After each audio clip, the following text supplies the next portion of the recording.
தினேஷ், இந்த புதுசாக மசாலா கம்பெனி ஆரம்பிச்சியா? உன் மசாலா பாக்கெட்லாம் வீட்டில் கொடுத்தப்பா, செஞ்சாங்க. ரொம்ப நல்லா இருந்துச்சு டேஸ்ட்டு. தேங்க்ஸ். ஆமாம், பிஸ்னஸ் எப்படி போயிட்டுருக்குது? ரொம்ப டல்லாக தான்ப்பா போயிட்டுருக்கேன். நல்லா போயிட்டுருக்குதா? ஏன்பா நல்லா இருக்குது ப்ராடக்ட்டு, அப்படியே நல்லா போய் சொல்கிறேன்ப்பா. எவ்வளோ சுவையாகவும் தரமாகவும் பண்ணாலும் கடைக்காரங்க யாரும் வாங்க மாட்டாங்கப்பா. அதுக்கெல்லாம் லட்சக்கணக்கில் விளம்பரம் பண்ணணும்ப்பா. நம்ம டைம் தான் வசதி இருக்கு. நீ என் நண்பனாக போயிட்ட, உனக்காக நான் உன் ப்ராடக்டை ப்ரமோட் பண்ணி கொடுக்குறேன்.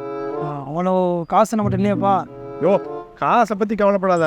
நான் கம்மியான செலவில் உன் ப்ராடக்டை ப்ரமோட் பண்ணி காட்டுறேன்.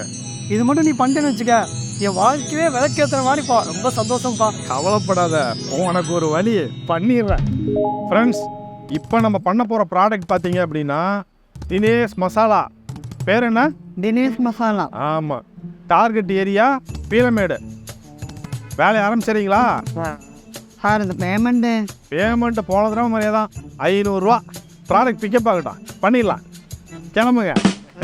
அண்ணா, சிக்கன் மசாலா ஒரு பேக்கெட் தாங்கண்ணா. இது வேண்டாண்ணா, தினேஷ் மசாலா கொடுங்கண்ணா. தினேஷ் மசாலாவா? ஆமாங்கண்ணா.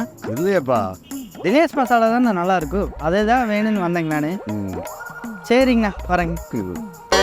அண்ணாச்சி பிரியாணி மசாலா கொடுத்தாங்க. இது இல்லைண்ணாச்சி, தினேஷ் மசாலா. தினேஷ் மசாலாவா? அது இல்லையாப்பா, அந்த வீட்டில் வாங்கிட்டு சொன்னாங்க. இல்லையா? வரவனெல்லாம் தினேஷ் மசாலான்னு கேட்குறானுங்க.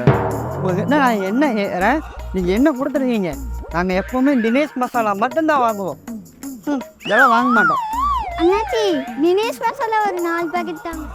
வரவனெல்லாம் தினேஷ் மசாலான்னு கேட்குறான். அப்படி தினேஷ் மசாலாவில் என்ன தாண்டா இருக்குது? தினேஷ், இப்போ உன் ப்ராடக்டை கொண்டு போய் கடையில் போடு. என்னப்பா சொல்கிற? அதுக்கான வேலையெல்லாம் செஞ்சுட்டோம். நீ இப்போ போய் போடு, கண்டிப்பாக வாங்கிக்கிடுவாங்க.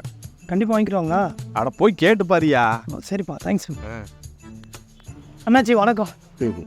நான் தினேஷ் மசாலா கம்பெனிலேருந்து வரேங்க. தினேஷ் மசாலா கம்பெனியில் இருந்தா அவங்கெல்லாம் தினேஷ் மசாலாவை இருந்தால் கேட்குறாங்கப்பா. எல்லா மசாலா வேணுமே 50 பேக் போட்டிருப்பா. 9 பாக்கெட்? ஆமாம். ரொம்ப நன்றி என்னாச்சு. இந்த போட்டு என்னாச்சு முன்பா, முதல்ல கடைக்கு போன என்னை துரத்தி விடுவாங்க. இப்போ போன எத்தனை பாக்கெட் தான் கொடுங்க, வாங்கிக்கிறேன்னு சொல்கிறாங்கப்பா. அப்படி என்னப்பா பண்ண? இதுக்கு பேர் தான் இன்னோவேட்டிவ் மார்க்கெட்டிங் ஸ்ட்ராட்டஜி.